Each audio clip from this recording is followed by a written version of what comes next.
The 70th Governor of the Commonwealth of Virginia, Tim Kaine. Please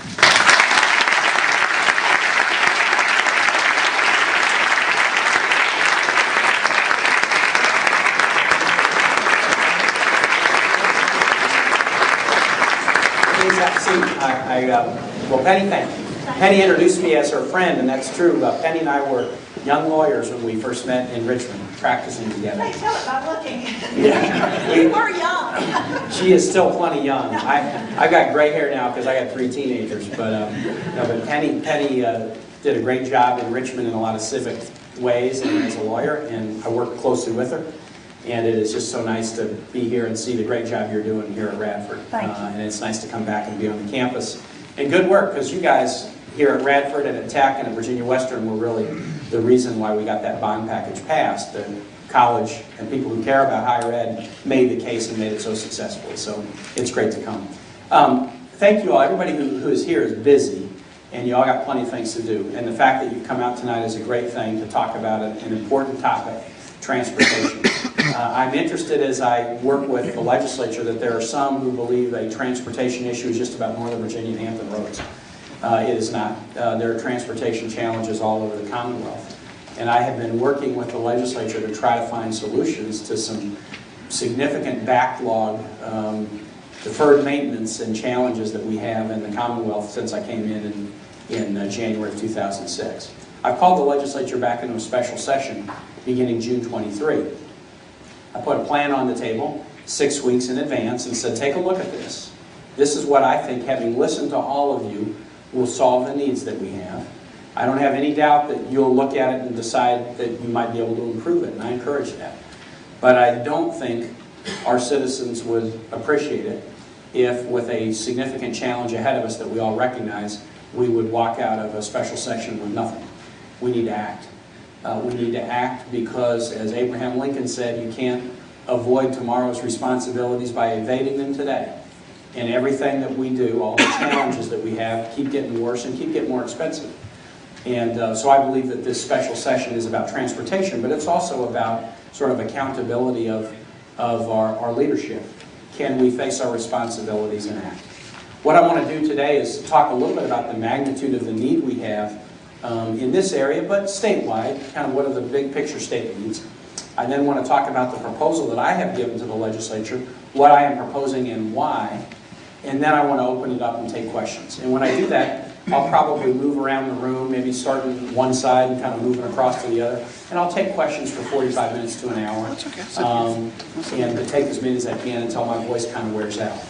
I may not be able to answer all the questions. So there have been occasions where more people have had their hands up than I could answer in an hour. And if that's the case, I apologize to you. But we do have, as was mentioned, a constituent service office here set up outside that would be very glad to take your question, concern, or comment if I can't get to you, and we can get you an answer, or take your comment or concern.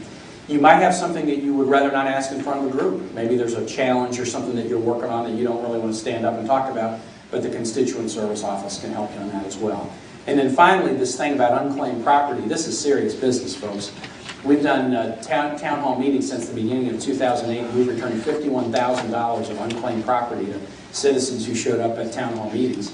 Last night in Virginia Beach, about $3,300 of unclaimed property was returned to citizens there. 1 in 7 Virginians, the state is holding unclaimed property for you. You usually don't know it. I found this out when I was elected. I went to the Treasury office to say hi to state employees before I was even governor. They said, "Governor, do you have unclaimed property?" I said, "I don't even know what that is." They ran my information and found out that the state had owed me $700 that had been sitting there in a state account for a number of years. And this was right before Christmas, folks. So this was so anyway, 1 in 7 of you, if experience is any guide, will walk away happy if you go to that table tonight. So I would encourage you to do that. All right, well, let's jump in, talking about transportation. And we have a kind of a PowerPoint provision behind me. Let's begin with maintenance. Virginia has the 3rd largest state-maintained road system in America. And it is not only large, it's growing. Every time a local government improves a subdivision or subdivision streets or new roads anywhere, once open, the state takes over maintenance. So about 250 miles a year are added to the state system. So it's large, it's growing, and it's aging. Our infrastructure is aging. Roads, bridges, culverts, tunnels, aging, and as they age, there's a need for maintenance. This was made pretty plain today. Some of you may have heard about a state-maintained bridge that collapsed today in Giles County. It's a bridge that was built in 1932. It was a bridge that we knew had challenges, and so we put a weight limit on it of 8 tons. A cement truck that was apparently significantly in excess of the very obviously posted weight limit drove across it, and the bridge collapsed. Just as it would happen, VDOT was there because we have a bridge under construction right next to it. And we had recognized this was a bridge that needed to be replaced. But this is just an example of the kind of maintenance that we have to do. Unpaved roads. Many of you live in jurisdictions where there are a significant number of unpaved roads that school buses travel on for safety concerns. On the bridge side, there's 20,000 state-maintained bridges in the Commonwealth. 1,700 of those bridges are listed as structurally deficient. That doesn't mean that they're going to collapse tomorrow, but that does mean we put weight limits on them. We try to restrict traffic on them. We try to put plans in place to replace them. The average age of a bridge in Virginia is 47 years old. Once bridges hit about 50, you've got to start planning to replace them. So our system is aging, it's growing, it is large, and construction costs are going up. So all the materials that you use to maintain roads and bridges and culverts are dramatically increasing much faster than the rate of inflation. What happens is the maintenance needs of our system end up reducing funds for improvements, for new construction. Because in the budget, we want to maintain first. So if we don't have enough in the maintenance budget, the legislature has given the governor the authority to go into the construction budget and pull money out to maintain. That's not the best way to maintain because it's better to have reliable money to maintain rather than trying to cobble together maintenance money by pulling money out of other accounts. But it also hurts you on the construction side because when you're pulling money out of construction, you're pulling money away from local priorities. The fiscal year that begins July 1, by basic projections, we'll pull $375 million out of the construction budget to put into maintenance. And that dramatically reduces local spending. It reduces the amount of unpaved roads that we can pave, for example, and other local spending. So that is the challenge that we have on the maintenance side. Next slide. This is kind of a chart that shows what happens with the challenge. If you look back at 1988, we were actually doing more construction than maintenance. The red bar is construction, the gray bar is maintenance. But if we don't do anything, by 2019 you'll see the red bar for construction starts to dramatically reduce. We're just not going to have money for construction because we're going to have to be pulling all of it into the maintenance side as maintenance costs go up. And as a growing and thriving state, Penny was nice enough to mention that Virginia has received some accolades. Best state for business, some of the best educational outcomes in America, top performing state government. People are going to continue to move here. Great educational institutions. People are coming to Virginia. And so what we're seeing is as the state grows and thrives, if we don't do something different, the amount of money for transportation infrastructure of all kinds is reducing. And no state or country thrives with a declining infrastructure. It just doesn't happen. You've got to be able to invest in infrastructure if you want to have success. Next slide. So that's a little bit on the maintenance side. And as I say, statewide needs, maintenance has other key effects. Safety. Last year, over 1,000 people died on the roads of Virginia for the first time in many years. I was in Charlottesville about 2 weeks ago, and a young lady who was just about to graduate from Albemarle High School was killed in an auto accident on Route 29 at an intersection that has long been on lists to be repaired when there's money available to repair it. She was struck by a truck. It's an intersection where visibility is hampered because of the configuration of the intersection. Of course, most people who die on roads, it's not because of road conditions, it's because of bad behaviors, but the safety of roads and the maintenance of roads does have an impact upon safety. Another safety issue is emergency response times. Not so much of a challenge in Radford, but in Northern Virginia or Hampton Roads where congestion is common, a difference of 1 minute in getting an ambulance to somebody who's having a cardiac arrest has a huge difference on their physical condition, whether they'll live or die. Another maintenance issue that's a safety issue or a safety issue on roads is congestion routes out of Hampton Roads. for hurricane and storm evacuation, which we know we'll need. So we have to have more options to address congestion, to provide access to jobs. In southern and southwest Virginia, as I talk to people about transportation, it's not usually about congestion, it's usually about economic development. So there's some folks here tonight from the Wythe County Board of Supervisors. I visited about a month ago a signature economic development win for Wythe County, which is the Gatorade plant there, right near where the two interstates come together. To do that Gatorade plant, we had to coax them here, and one of the things that coaxed them here was we agreed to make transportation improvements to both road and rail access to serve that site. It's hard, you usually don't do economic development deals these days unless you can put money on the table for road or rail improvements. So whether it's for congestion or access to jobs or healthcare or safety, those are some statewide needs. Next slide. Here's what's happening to the statewide dollars in the current. We do a 6-year transportation budget. You'll see a lot of red ink. Let me tell you what that means. We had a 6-year plan that was in place, and we revise it every year. This year, the Commonwealth Transportation Board, and I've got one of my Commonwealth Transportation Board members, Dana Martin, who's right in the front row, they looked at the 6-year plan in April and they put out a draft and they said, we got bad news. We're going to have to dramatically reduce the 6-year plan over the next 6 years because of declining federal and state revenues. As gas prices go up and people drive less, then gas tax revenues fall. Americans drove billions of fewer miles in March of 08 than they did in March of 07 with rising gas prices. So revenues start to fall. And so you have to adjust the plan to take money out of the plan. Secondly, we had a transportation plan last year that included 2 regional plans in Northern Virginia and Hampton Roads that got struck down by the Supreme Court. Those monies had to be taken out. The legislature and I worked on a bill last year that also included something else that proved really unpopular with people. Abusive driver fees, escalated civil fees for DUIs or reckless drivers. The public told us overwhelmingly, hey, raise money for transportation, don't do it that way. Okay, we repealed that too. But all that means is, you look at the 6-year budget, we're taking $1.1 billion out of what was already a fairly modest transportation budget in this growing, thriving state with a large system. We're taking money out, and that's taking projects off the list that were going to be done in this part of the state. And one example, the unpaved road fund, that's part of the state transportation fund. More than cut in half as a result of this. That's the funds that we use in rural areas to pave unpaved roads. Next slide.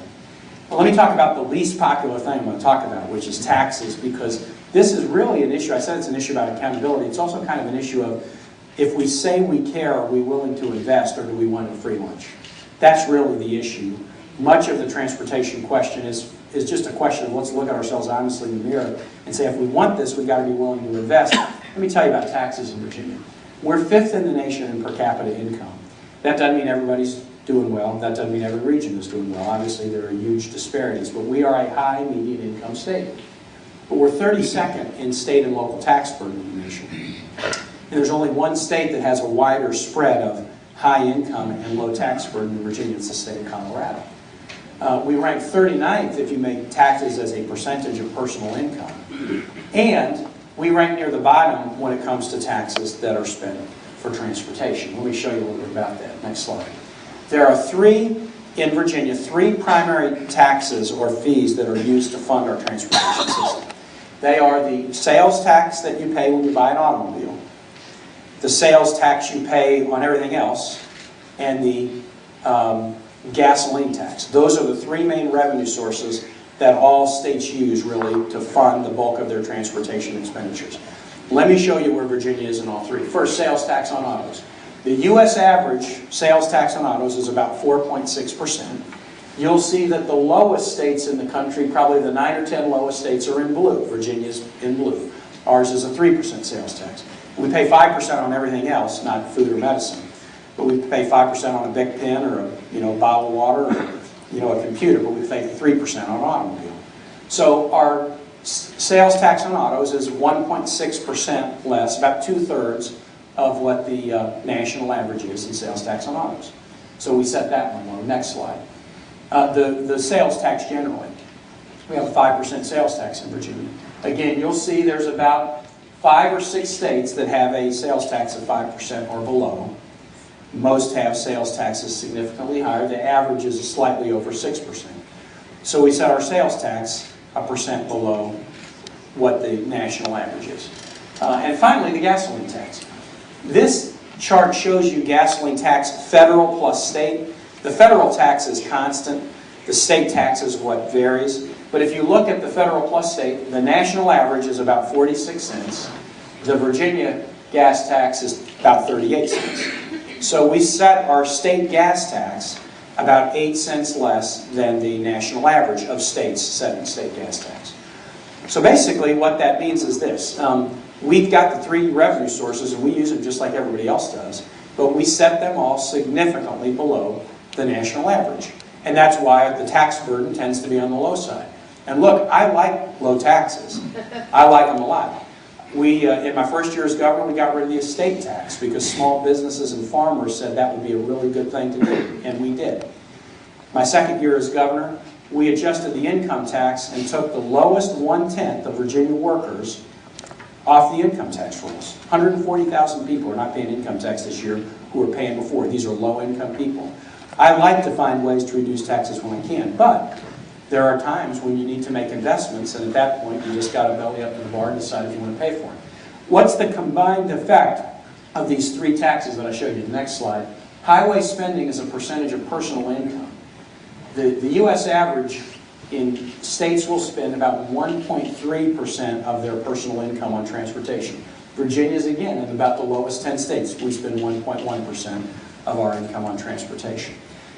So the message from these last four slides is I take it as a kind of a simple one, which is if you want to have an A system, you can have an A system on an A revenue stream.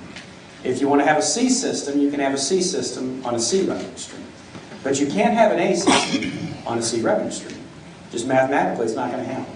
And so there is a level kind of in this debate that's just kind of a level of candor we have to have.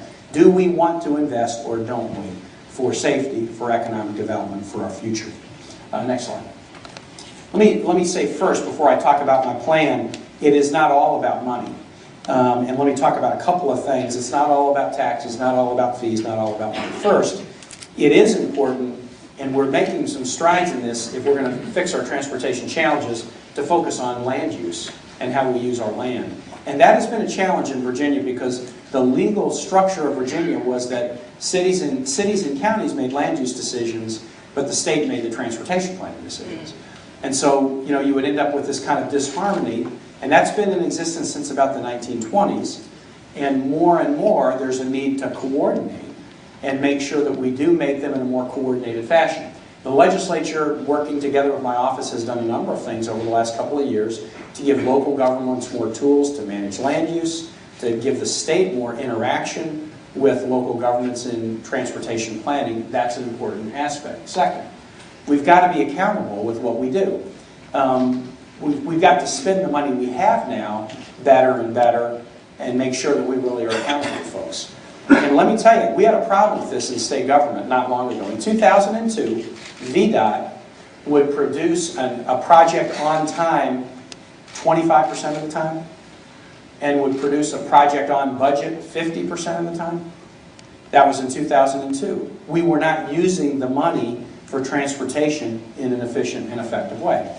Today, VDOT's on time, on budget percentages, you can check it on their webpage, are in excess of 85%.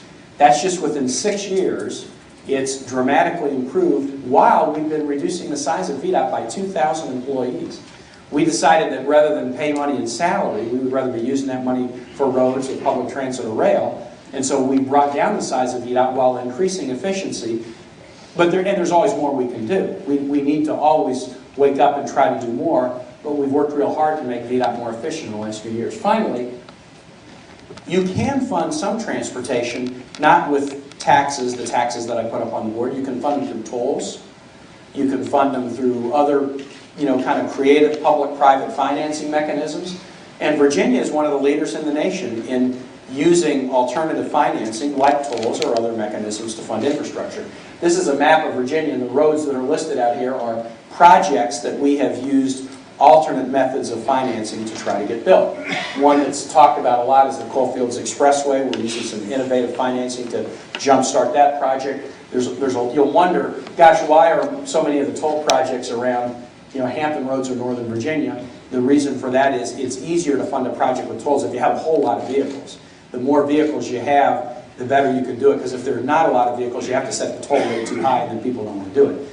But this is another way we can fund infrastructure without taxes or revenues. We do them through tolls, and Virginia is a leader in that. But there are some basics in terms of wanting to try to find resolution to this challenge. In my view, it does involve looking for more revenue. So let me talk about the plan that I have proposed. And again, what I'll say is, and there's some legislators here I'm very glad have come, because we're all trying to wrestle with finding an outcome here. This plan is one that I've thought about real carefully. I was the mayor of Richmond before I was in state government, and we had roads. We had a bus system, we had a port, we had an airport. We restored Amtrak service in downtown Richmond, and we had regional toll roads too. So I worked a lot as an implementer on transportation issues when I was in local government. I've done the same in state government. So I've tried to use that experience and good advice from people to put this plan together. But I don't profess it to be perfect. And it would be my profound hope that the legislature would come back on June 23rd and look at it, use what they like, but improve it. Nothing would make me happier. But again, what I want is to convey there's a real sense of urgency about finding some action and not just leaving this problem unaddressed as it grows more complicated and more expensive. My plan has three pieces. Safety first. Let's deal with this maintenance issue. Let's deal with the fact that poor maintenance leads to safety challenges. Let's replace and repair aging bridges that we have, like we're doing in Giles County here with that bridge that collapsed today. Let's find ways to, in Hampton Roads, provide more evacuation routes for people. We know we're going to have storm challenges there. We right now do not have sufficient roads to evacuate people from Hampton Roads in the event of a significant hurricane. There's about 700,000 people in Hampton Roads who are vulnerable to storm surges and a hurricane. That's the kind of thing that keeps governors up worried at night. What would you do to try to evacuate 700,000 people? We don't have the roads to do it right now. And so I want to make sure that we make our best effort to try to find that infrastructure. How do I propose to deal with the safety challenges? I propose to do two things.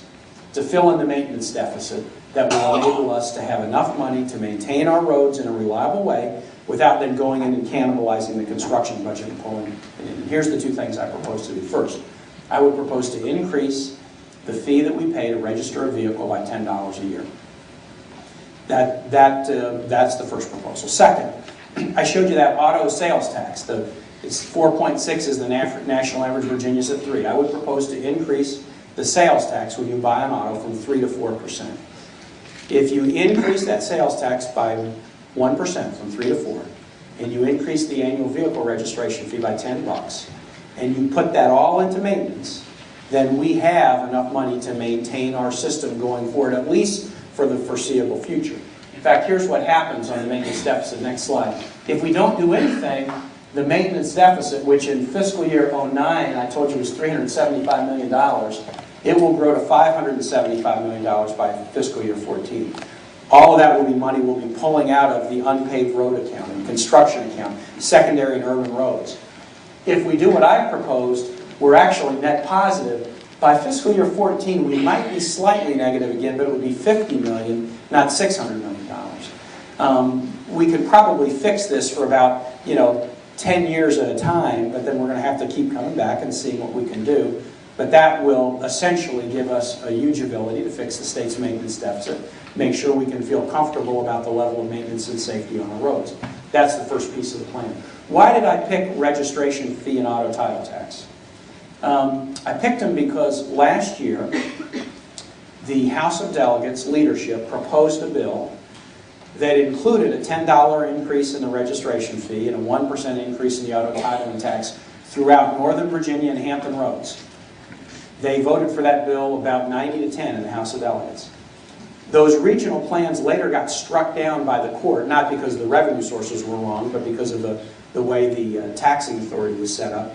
But my thought was, look, if the legislature just voted in the last year for increases to these two particular taxes, then I'm going to listen to them. I'm going to put those taxes in my bill. Rather than have them vote on something new that they might not like, let me put something in the bill that they just voted on. That's why I propose to fix the maintenance plan that way. Second piece of the bill is regional improvements. This is less critical here in Radford, but last year in the bill that the legislature sent to me, they put regional packages in for Northern Virginia and Hampton Roads. My original idea when I came as governor was a plan that was purely statewide, where the money would be raised statewide and then allocated back statewide. But legislators raised a point that I could understand well. They said, look, in Northern Virginia, we're not 100% sure that if we kick that money into the kitty, we're going to get back what we put in. And Hampton Roads had the same worry. And so what they said was, let us tax ourselves, essentially, and keep the money to do things just in our region. And I think regions ought to have that ability. And so I worked with the legislature on that plan last year. This is just a kind of quick indication. You all have been in Northern Virginia, Hampton Roads, you know the challenges. 81% of Northern Virginia travelers are trapped in congestion every day on their way to work, and the average amount is the equivalent of a 2-week vacation a year that you're sitting in traffic. And then now you're sitting in traffic burning gas at $4 a gallon for 2 weeks a year. In Hampton Roads, congestion costs taxpayers about $467 million a year in lost time and lost fuel. So we need to do something for Hampton Roads in Northern Virginia at their request to help them deal with those issues.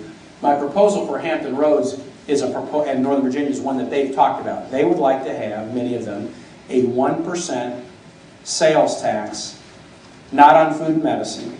Wouldn't affect this auto title tax, that would be separate. Just a 1% sales tax on everything else that they could raise and keep and use purely for transportation. That would raise $300 million for Northern Virginia every year, $200 million for Hampton Roads that they could use for congestion relief. So that's the second piece of the plan. Third piece, I call this Transportation Change Fund, because transportation is changing and we need to have our mindset about transportation change. The plan that you write up for transportation when gas is $1 or $2 or $2.50 or $3 is a very different plan than the plan that you would write up when gas is $4 a gallon. Now I know we're all in this room praying that it's not at $4 a gallon. And I suspect at the end of the summer it's going to start to come down some. But my profound belief is that it's not going to come down very much. I think we are all kind of have that sick feeling in our stomach that we're going to frankly be getting used to gas prices in that $3 and up range and maybe going higher. And that is a frightening thing to contemplate, but it is also, I think, the reality of the world we live in, because other countries are seeing it just like we are.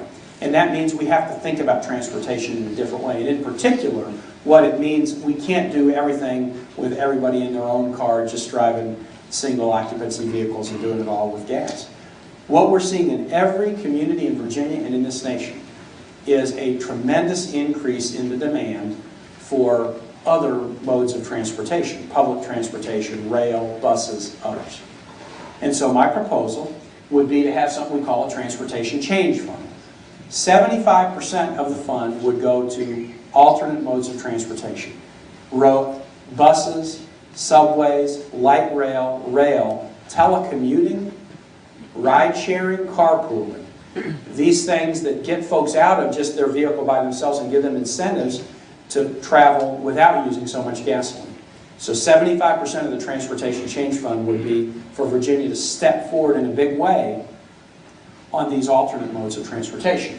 Stick with it. Go back a slide. The other 25% is to deal with economic development issues in our airports, in our ports, and in economic development deals.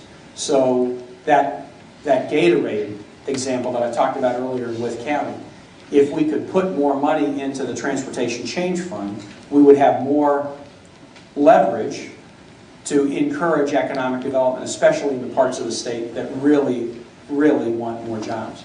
How do I fund the Transportation Change Fund? So that's the third little piece of what I propose. Last year, the legislature, once again in the Hampton Roads and Northern Virginia bill, imposed in those regions a 40-cent grantor's tax. In the sale of any piece of property, for every $100, 40 cents would be put into a transportation fund to use for transportation. I proposed, that was part of, again, these regional plans that got struck down, but I proposed to use that, since the legislature voted overwhelmingly for it last year, knock the 40 cents down to 25 cents, and chip a quarter in for every $100 sales price into the Transportation Change Fund. That would raise about $140 million a year, and again, 3/4 of it would be for road and rail, 1/4 would be for economic development. So that is the proposal. The proposal has revenue sources that have just been voted on by the legislature within the last year in overwhelming ways. It comes at the proposal a little bit differently. The regional sales tax were not part of the packages last year, but legislators have been talking about those in Northern Virginia and roads. It would raise us enough money so that we could fix our maintenance deficit going out at least 6 or 7 years and possibly longer. It would provide regional relief in the two most congested parts of the state, and it would start to position us as a commonwealth where we would take advantage of transportation modes other than people riding by themselves in their vehicles. Oftentimes people think about public transit as if it's just an urban thing, but it's not. People who are elderly need to have, if not public transit, some kind of paratransit to have independent lives. People who are disabled need to have the ability to have some form of transit if they can't operate a vehicle. People who are too young, people who are too old. Every person is going to get to an age in their life where they're not going to be driving a car. And we don't want to all be just basically kind of locked in our own houses and own neighborhoods without transportation access. So this transportation change idea is really designed to try to open it up to create more opportunities for transit and other opportunities throughout the Commonwealth. Let me just show you, okay, if we do all these things, what does it mean? First, if we do the change fund, the amount of money that the state invests in rail and public transit dramatically increases, which would be a positive thing. Next. If we do the overall plan, I showed you the slide at the beginning about how the red bar, the construction account, starts to dramatically drop because maintenance starts to take all the money away. If we do what I proposed, or something like it in the same magnitude, we can keep the construction bar, that blue bar, up relatively high so that we're actually investing in infrastructure in the Commonwealth rather than letting it decline. Next slide. Let me talk about this region. Remember back at the beginning of the presentation, and these will be the last couple of slides, I said that our Commonwealth Transportation Board had recently have to reforecast the 6-year plan, and they took all those projects off the list. Let me show you what the projects were that they took off the list. This is the Salem, we're in the Salem region of the state for transportation purposes, the DVDOT offices in Salem. Every dot on this map was a dot of a project that was going to be done under the 6-year plan before the body looked at it in April. And when they went back and looked at it in April, they had to reduce the 6-year plan, many of the accounts, primary roads, secondary roads, urban roads, by more than 40%. And so any dot that's up here that is in yellow is a project that used to be on the list that's now delayed. Any dot that's up here in red is a project that used to be on the list that's now just been taken off the list. We're not going to be able to do it. If we do my plan, or again, something that would be equivalent to it, this is what it looks like. Not every red dot goes away because we're getting less money from the feds as people don't drive as much. But a lot of the red dots do. So again, just go back before and after. You can see a lot of the red dots change to green, and all of the yellow dots change to green, and we're able to do much more for this area. One of the things I mentioned earlier as an example is the unpaved road fund that we have that is primarily for rural Virginia will increase by 235% over what we will be forced to cut it to if we're able to do this or something like this. So that's the basic proposal. It's, again, one that I've thought carefully about and talked to an awful lot of folks about, but I'm coming out to do town hall meetings because I want to hear from you. I've done 5, I guess this is my 5th, or maybe my 6th. 6th? 6th. Lose track. What I've heard in the first 6, I've heard a number of things that have enabled us as we're writing the bill. I have a proposal, but we have got to write legislation about it. I've heard a number of things in these audience that as I'm writing the bill, I can make a better bill because of what I've heard. But whether it's a question, a comment, or hey, why didn't you do this, or Governor, what about this? It's all very valuable to us, and I know the legislators who are here also, care deeply about this issue. They're looking for solutions just like I am. They're looking to try to find compromise just like I am, and so what I'll do now is I'll open it up. And I always go left to right, so I'm going to go different today. I'm going to go right to left this time. So I'm going to kind of start over on this side of the room, and then we'll work our way across. Man right here in the green, and a mic will come to you if you'll wait just a second.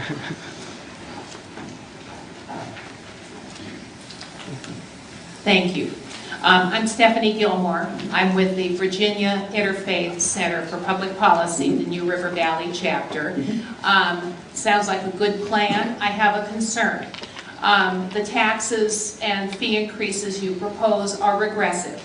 They're going to disproportionately hurt the poor and the lower income people in the state. There are a couple of fixes, and I'm sure you've seen the Virginia Commonwealth Institute's report, which suggests a couple of fixes. One is to make the earned income credit refundable, and the other is to create a new refundable sales tax credit. So if you would please consider those bits of relief for the working poor in the state, so you don't wipe out the good stuff you did last year. Yeah. Thank you. Stephanie, I'll be glad to take that under consideration, and let me respond. As somebody who was the mayor of a city that had a high poverty concentration, in doing tax policy, I try to be really sensitive to the needs of low-income people. And I do not believe this package is a regressive package. I know there are some who think it is, but let me tell you why. The grantor's tax. The grantor's tax on the sale of property is not a regressive tax. That's quite a progressive tax, actually, because sales of property tend to be concentrated more among higher income folks than lower income folks. The tax on automobile sales, that's another big portion of this tax. That is actually a progressive tax, not a regressive one. It's a flat percentage, but low-income people tend to buy vehicles less often than higher-income people. They tend to repair vehicles more and keep vehicles longer rather than buying new vehicles, and so they wouldn't be paying that tax. Now, the $10 a year registration fee, that would be kind of thought to be a regressive tax, because whether you're driving a Lexus or you're driving a 67 VW, you're paying $10. So that would be, but that is the smallest of all of the taxes that are part of this package. That produces about 70 million of the 900 million or so that would be part of the entire package. The fourth piece is the one that most would say, hey, this is regressive. In the regional packages in Northern Virginia or Hampton Roads, there's a proposal to do a 1% sales tax increase. My experience with sales taxes is this. Once Virginia decided to phase out the sales tax on food and medicine, the sales tax, which has traditionally been thought to be quite a regressive tax, is not near as regressive as it was. And so while the $10 registration fee, I would agree, is a regressive tax, two of the taxes are actually quite progressive. And the sales tax, without application to food and medicine, is not that regressive a tax. I don't disagree that we ought to be looking, separate from raising transportation revenue, we ought to be looking for strategies to help low-income people deal with tax burden, particularly in a tough time. And that was why we did this income tax phase-out of 140,000 folks. But we will continue to dialogue about things like the earned income tax credit, making it refundable in Virginia, as part of general tax policy. Those are things I generally support, and we're going to be looking at ways that in the future we might be able to continue to advance those. Yeah, please, right next. My name is Josh Ferrier. Josh. I'm a student at Christiansburg High School, and I was a page 2 years ago for the House. So I've been familiar with the transportation bill, and I'm on a committee at school that is, among other things, responsible for approving funding for field trips, etc. And a lot of the field trips that we have to cut are due to underfunding, and a lot of those field trips are trips that supplement the education that we get in class. And we really lose a lot when we lose the funding that's available to take those field trips. And my question is there any provision in the bill that you're writing or the bill that's in the House or Senate right now that can help to account for counties' loss of funding for their school system's transportation? No, there isn't directly, although we just came through a legislative session where the legislature, we all worked on a budget, and we increased the state contribution to local school districts by about $1.2 billion. We do a 2-year budget, so that's over a 2-year period, $1.2 billion higher than the previous 2-year budget. And there is a formula that's in place called the Standards of Quality. It's the funding formula for the state to chip into local school districts. And in the past, the state has not always met the SOQ. They've not always met that requirement. When I ran for governor, I said, when I wrote a budget, I would always write a budget that would have us meet our SOQ requirement, and we did this year, and the legislature went along with it. And so the state did what we needed to do, what we were obligated to do in education funding, but I would imagine that one of the challenges you guys are facing, Montgomery and everywhere, is, you know, there are budgets that are drawn up by local officials, and they were probably drawn up with, well, what do we think the price of gas will be this year? I think it'll be $3 a gallon. And then when it's $4 a gallon, suddenly it's much more difficult. We do the same thing. We draw budgets about our state police. We did it with an assumption about what the price of a gallon would be. All the state employees who are in vehicles, we're making assumptions about the price of gas that are proven to be wrong. So we're all having to tighten our belts because of this issue on transportation costs being so much more expensive than we thought. So the legislature, I think, in a bipartisan way, did a good job in meeting that funding obligation of local school systems this year. But that doesn't mean that there aren't still some real challenges because of things like gas prices that were beyond our expectation.